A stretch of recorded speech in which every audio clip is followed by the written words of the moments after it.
कितनी बार तुमने सोचा है कल से पक्का पढ़ूंगा, लेकिन फिर 2-3 दिन बाद सब ख़त्म। New notebook, new time table, new motivation, और फिर वही मोबाइल, वही प्रोक्रेस्टिनेशन, वही गिल्ट।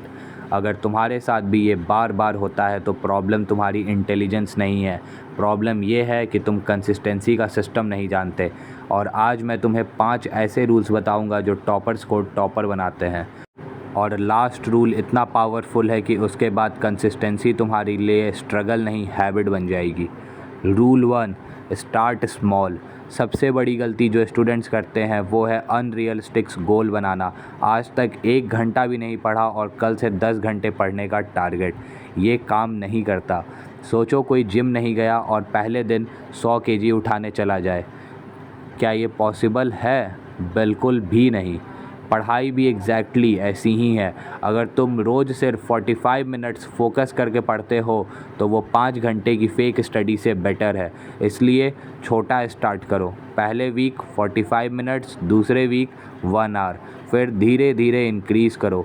याद रखना हमेशा, small actions repeat every day create big results. Rule 2, fixed study time. अब एक सवाल, क्या तुम्हारे पढ़ने का कोई फिक्स्ड टाइम है? अगर नहीं है तो कंसिस्टेंसी मेंटेन करना बहुत डिफ़िकल्ट होगा। हमारा ब्रेन पैटर्न्स फॉलो करता है। जब तुम डेली सेम टाइम पर पढ़ते हो तुम्हारा ब्रेन ऑटोमेटिकली उसके लिए प्रिपेयर हो जाता है। मान लो तुम डिसाइड करते हो कि रोज़ शाम 6 बजे से 8 बजे तक पढ़ोगे। कुछ दिनों बाद तुम्हारा ब्रेन उस टाइम ऑटोमेटिकली फोकस मोड में चला जाएगा। फिर तुम्हें मोटिवेशन की ज़रूरत नहीं पड़ेगी। टाइम हुआ और पढ़ाई स्टार्ट। Rule 3, remove distractions. अब बात करते हैं सबसे बड़े विलेन की, मोबाइल फ़ोन। एक नोटिफिकेशन आई, तुमने फ़ोन उठाया, फिर इंस्टाग्राम, फिर यूट्यूब, फिर रील्स, और पता ही नहीं चला कि 1 घंटा कब निकल गया। यही रीज़न है कि बहुत सारे स्टूडेंट्स पढ़ने बैठते तो हैं लेकिन पढ़ नहीं पाते। इसलिए स्टडी टाइम में फ़ोन को अपने टेबल से दूर हटा दो। साइलेंट मोड भी नहीं, दूर रखो। जितनी कम डिस्ट्रैक्शंस होंगी उतना ज़्यादा फोकस होगा, और जितना ज़्यादा फोकस होगा उतनी ज़्यादा कंसिस्टेंसी होगी। Rule 4, never miss twice. ये रूल मेरी फेवरेट है, नेवर मिस ट्वाइस।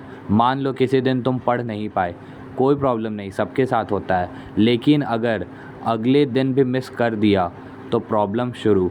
1 दिन मिस करना मिस्टेक है, 2 दिन मिस करना हैबिट बनाने की शुरुआत है। इसलिए अगर आज पढ़ नहीं पाए हो, कल किसी भी हाल में पढ़ना, चाहे सिर्फ 20 मिनट ही क्यों ना हो। चेन टूटने मत देना। कंसिस्टेंसी परफेक्ट होने से नहीं आती, कंसिस्टेंसी कमबैक करने से आती है। Rule 5, track your progress. अब आता है सबसे पावरफुल और important rule, track your progress. Progress tracking, एक सिंपल कैलेंडर लो। जिस दिन टारगेट कंप्लीट हो उस दिन एक क्रॉस मार्क लगा दो, बस। कुछ दिनों बाद तुम्हारी एक चेन बन जाएगी और फिर तुम्हारा गोल होगा उस चेन को ब्रेक ना करना, क्योंकि हमारा ब्रेन प्रोग्रेस देखना पसंद करता है, और जब प्रोग्रेस दिखती है मोटिवेशन ऑटोमेटिकली आ जाता है। वीडियो ख़त्म होने से पहले एक बात याद रखना, टॉपर और एवरेज स्टूडेंट के बीच डिफरेंस इंटेलिजेंस का नहीं होता, डिफरेंस कंसिस्टेंसी का होता है। टॉपर भी रोज़ थोड़ा थोड़ा पढ़ते हैं लेकिन वो सालों तक कंटिन्यू करते हैं। आज से परफेक्ट बनने की कोशिश मत करो, बस कल से बेटर बनने की कोशिश करो। अगर तुम रोज़ सिर्फ 1% इम्प्रूव करते हो तो 1 साल बाद तुम कम्प्लीटली डिफरेंट पर्सन बन चुके होगे। आज कमेंट में लिखो, आई विल स्टे कंसिस्टेंट। और अगर तुम सच में अपनी लाइफ में चेंज करना चाहते हो तो इसी वीडियो के बाद अपना पहला स्टडी सेशन स्टार्ट करो। हम मिलते हैं अब नेक्स्ट वीडियो में। Until then keep learning, keep growing and stay consistent.